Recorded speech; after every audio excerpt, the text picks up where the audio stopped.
Apa khabar semua? Dalam video kali ni kita nak tengok apa benda yang kita perlu take note bila test drive kereta, khususnya kereta second hand. Ini adalah untuk pastikan yang kita betul-betul puas hati dengan kereta yang kita nak beli tu, dan pada masa yang sama kita tak rosakkan kereta yang kita test tu. Kita kena ingat yang kereta tu masih lagi milik kedai dan kita tak bolehlah nak buat suka hati kita. Bayangkan kita yang jual kereta tu, kita pun tak tahu lagi orang ni nak beli ke tidak. Jadi kita bagilah dia test drive dengan harapan dia akan beli. Tapi kalau pembeli ni bawa sekadar suka-suka saja, terbazirlah masa penjual kereta tu. Kalau bawa tapi dah 50-50 nak beli, tak ada masalah.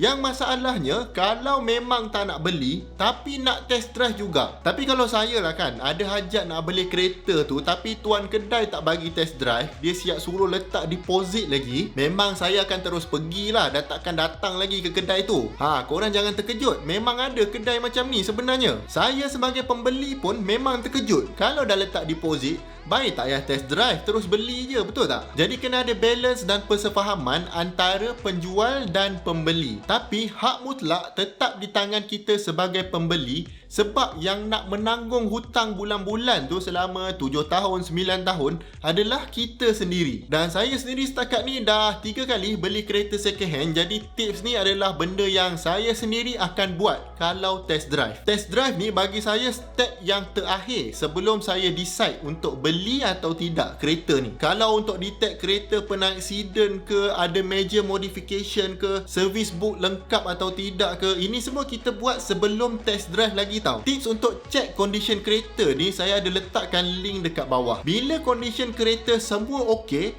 tak ada major accident, harga pun kita boleh terima, barulah kita akan pergi test drive. Dan untuk test drive ni ada beberapa benda lah yang perlu kita tengok untuk at least pastikan kereta tu okey semampu yang kita boleh. Kalau boleh bawa kawan yang pandai check kereta, lagi bagus. Yang pertama sekali, bila kita start kereta tu, kita dengar dulu bunyi dia smooth atau tak. Maksud saya, dengar dan tengok RPM kereta tu dia stabil tak ataupun dia macam tersangkut-sangkut. Kalau dapat buat cold start lagi bagus. Boleh kita check kereta tu senang start ataupun tak. Kalau RPM tu tersangkut-sangkut, maknanya dia tak stable masa kereta tengah idle. Jadi mungkin sebab throttle body dia kotor ataupun mungkin ada sensor yang tak bekerja dengan baik. Kalau benda ni berlaku, anda boleh gunakanlah benda ni untuk nego harga lagi rendah. Ataupun kalau anda rasa tak sedap hati, lupakan terus kereta tu. Sebab tu penting test drive ni. Kadang-kadang kereta tu tak berjalan lagi pun kita dah tahu ada something wrong dengan enjin kereta ni. Yang kedua, bila kita dekat dalam kereta tu, tak payah percaya dengan mileage kereta tu. Lagi-lagi kalau kereta lama. Benda ni memang boleh ubah, dan kebiasaannya kalau anda tengok kereta lama, mileage dia duduk dekat 70,000 ke 80,000 km. Kalau 1-2 kereta macam tu tak apa. Ini hampir semua kereta dekat market macam tu. Memang bagi saya praktis ni tak jujur, tapi kalau semua orang buat, kita sebagai pengguna boleh buat apa je? Tak boleh buat apa pun. Kita hanya boleh educate diri kita sendiri. Bukan semualah yang buat. Kereta yang masih bawah 5 tahun contohnya,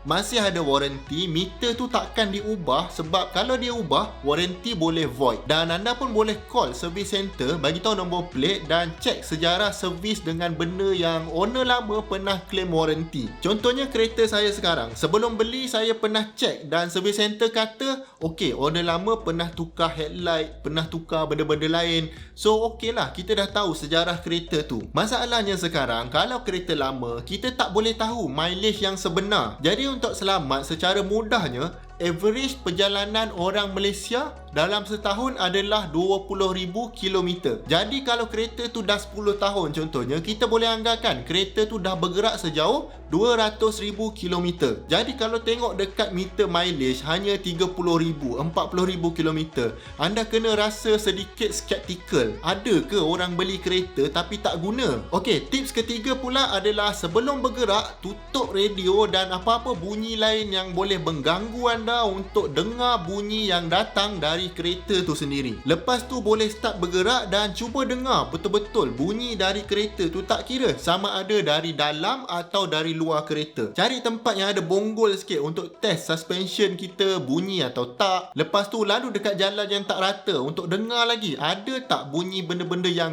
loose dalam kereta ni. Pertama kali beli kereta saya pernah kena, sebab excited sangat nak beli kereta jadi terlupa nak tutup radio. Bila dah beli baru perasan yang absorber tu ada bunyi. Tak sampai 6 bulan beli dah kena tukar absorber baru. Jadi pengajarannya dengar betul-betul apa yang berlaku dekat kereta tu. Tutup radio. Baik, tips yang keempat adalah uji hard acceleration dengan hard braking. Tapi kena ingat, bagi tahulah dulu salesman sebelah anda tu apa yang anda nak buat.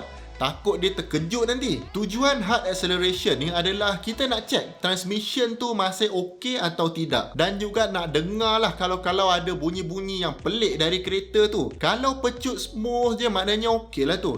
Tak perlu pecut sangat sampai 200 km sejam. Sekejap je dah cukup. Tapi kalau gear tak bertukar contohnya, ataupun lambat bertukar, itu tanda-tanda ada masalah lah tu. Untuk hard braking pula, tujuan dia adalah untuk tengok sama ada bergegar tak steering masa brake kuat-kuat tu. Dan steering tu ada tak dia tarik ke kiri atau ke kanan masa hard braking tu. Kalau steering bergegar, mungkin maknanya brake disc kita dah bengkok. Jadi nak kena skim atau nak kena tukar. Kalau tarik kiri kanan pula, mungkin ada banyak sebab lah. Dan lagi sekali, semua ni boleh jadi modal anda untuk nego lagi harga ataupun sebagai persediaan mental untuk anda. Jadi tak terkejut sangat kalau kena spend untuk baiki benda-benda ni lepas beli kereta. Okey, sekarang kita dah tengok 4 tips ataupun 4 benda yang anda kena check masa pergi test drive. Semua ni adalah benda yang kita tak boleh check masa kereta ni tak bergerak. Sebab itulah test drive ni sangat penting dan saya personally takkan beli kereta yang saya tak boleh test drive dulu. Baik, tips yang kelima, simple je, iaitu gerakkan steering kita ke kiri dan ke kanan dengan agak cepat. Tujuan dia macam biasa, nak dengar ada tak bunyi pelik-pelik yang datang dari sistem power steering kereta tu. Dan anda pun boleh rasa macam mana handling kereta tu. Check ada play tak dekat steering tu. Kalau banyak sangat play pun tak sedap juga. Lagi-lagi kalau ada emergency, kita nak mengelak apa-apa kan. Dan kalau anda dah buat semua ni, maknanya anda dah check sebahagian besar yang anda perlu check masa tengah test drive. Checking untuk benda-benda yang lain, nak test wiper ke, nak test lampu depan ke, lampu signal ke,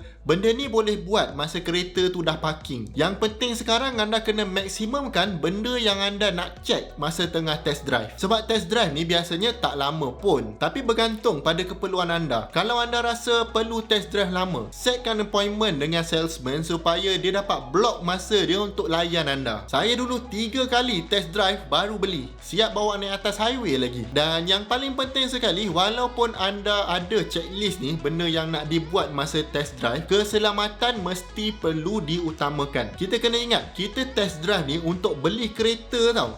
Memang kita akan excited, tapi kalau kita tak check dan dia rosak, menyesallah kita nanti nak kena keluarkan duit pula. Dan kalau kereta yang anda test tu tak lepas 5 benda ni, anda ada 3 pilihan. Yang pertama adalah nego harga, yang kedua adalah bersedia untuk keluar duit untuk baiki benda-benda ni, dan yang ketiga adalah tinggal je kereta tu dan cari kereta lain. Kereta second hand sangat banyak di luar sana, dan melainkan kereta yang anda nak tu betul-betul rare, percayalah akan ada je kereta atau deal yang lagi baik untuk anda. Jadi jangan takut untuk walk away. Walaupun rasa bersalah sikit sebab dah buang masa salesman tu untuk teman anda test drive. Tapi walaupun rasa bersalah, kena ingat yang nak menanggung hutang tu adalah anda sendiri. Dan kalau kereta tu lepas test ni dengan jayanya, terus je lah booking. Takut nanti melepas pula.